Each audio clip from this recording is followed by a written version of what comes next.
जन जानवर पालिया है, जन जे घर में बकरियूं हिन, रिढूं हिन, ऊठ आ, घोड़ो आ, गड्ढ गाडो आ या मुजादा, घर में जानवर धारिया थई त इने जानवरन जो तुझे मथा हक हुआ, उनके पानी पियारण हक हुआ, उनके सही टाइम ते खाधो खारायण, गाह चारो ॾियण हक हुआ। ये न कर जो माल उथारी उनके पानी टाइम ते न प्यारी, उनके खाधो सही न खाराई त ये जानवर भी क़यामत जे ॾिहाड़े तुते फरियादी थींदा। इन्हें जानवरन जो भी तोखा पुछाणो थींदो, सीउ अची वञे त जानवरन जे लाइ झुको ठाहे उन्हनि में बिहारी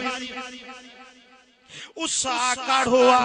काढ़े में गर्मी में दांत भटारे के न बिहार, मेह सगोरी के उस में न बिहार, उनके छांव जो इंतजाम कर।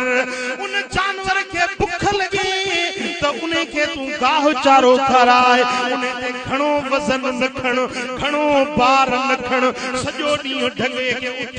ढगे के हर न हलराए, थकजी पवंदो, तू पाण भी थकजी थो पवीं त ये जानवर वीचारा बि थकजी पवंदा आहिनि। मदीने वारे साईं फरमायो इरहमू मन फिल अर्द